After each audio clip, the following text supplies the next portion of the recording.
friends, it's Mary and Lyndon here in Mexico City, and we just wanted to send you a quick update on what's been happening with Urban Mosaic given the pandemic.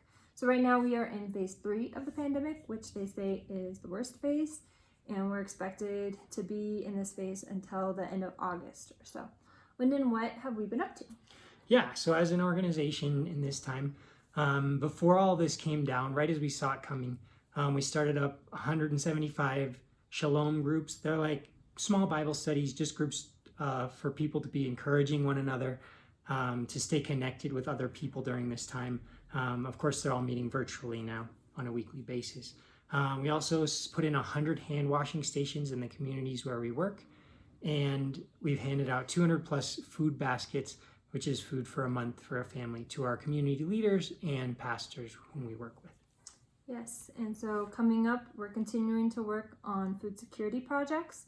So a lot of these projects have to do with the economic impacts that people are feeling where they don't have jobs, they can't work, and so they can't feed their families. And so we're doing projects that involve rabbits, laying hens, some fish hatcheries, as well as gardens. And the idea is that people would be able to provide some food for their family through these projects, and then also it could be a way to generate some income as they potentially like share or sell food to their neighbors.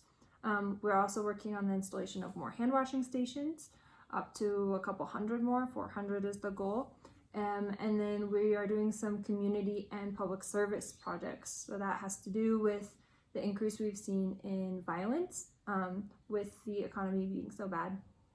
So that's Urban Mosaic. As for us personally, the weight of this pandemic, even though it's unseen, has really started to take its toll. We're pretty tired, ready for a vacation. As for me, it's been exceptionally hard being away from my family in this time, as 2 of my grandparents have passed, not from COVID, but it's hard not to be at home to be with my parents in this time.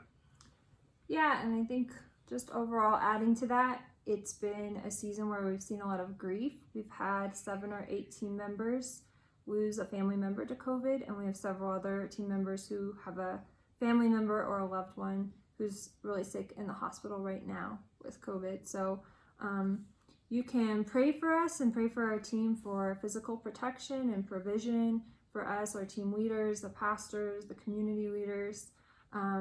You can pray for the implementation of all these projects that we have going on, the logistics, and of course there's like all sorts of extra challenges given the pandemic. So just pray for the logistics and the details. And you can pray for us as we try to figure out how to walk with people as they grieve and process a lot of loss, both with our family and then also with our community here in Mexico. Thank you guys so much for walking with us in this time. Bye.